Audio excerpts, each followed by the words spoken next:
দুরূদ শরীফ পড়ার ফজিলত ও বরকত নিয়ে বহু অলৌকিক ঘটনা বর্ণিত আছে। এখানে ৫টি ঘটনা দেওয়া হল। ১. বিপদ থেকে মুক্তি।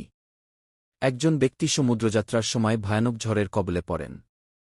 জাহাজডুবির আশঙ্কা তৈরি হলে তিনি একনাগারে দরুদ শরীফ পড়তে থাকেন। কিছুক্ষণ পর ঝড় থেমে যায় এবং তিনি নিরাপদে তীরে পৌঁছান। পরে জাহাজের অন্য যাত্রীরা স্বীকার করেন যে ওই দরুদ শরীফের বরকতেই তারা রক্ষা পেয়েছেন। ২. কবরের আযাব থেকে মুক্তি। একজন আলেম স্বপ্নে দেখতে পান এক মৃত ব্যক্তি কবরে শান্তিতে নেই।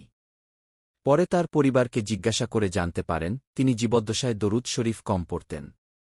এরপর তার পরিবারের লোকেরা নিয়মিত দরুদ শরীফ পাঠ করা শুরু করলে কিছুদিন পর আলেম আবার স্বপ্নে দেখেন মৃত ব্যক্তি আযাব থেকে মুক্তি পেয়েছেন এবং স্বস্তিতে আছেন। ৩. হারানো জিনিস ফিরে পাওয়া।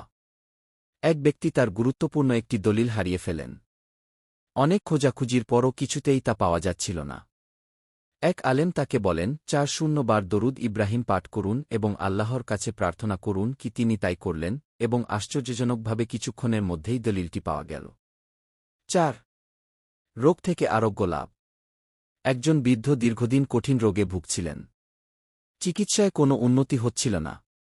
এক হাদিসের বর্ণনা অনুযায়ী দরুদ শরীফ পড়লে রোগ থেকে মুক্তি পাওয়া যায়, এই বিশ্বাসে তিনি প্রতিদিন ১০০ বার দরুদ শরীফ পড়তে থাকেন।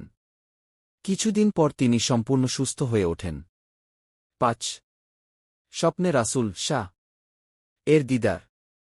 এক যুবক নিয়মিত রাতে ৫০০ বার দরুদ শরীফ পড়তেন। কিছুদিন পর তিনি স্বপ্নে রাসূলুল্লাহ শাহ কে দেখতে পান।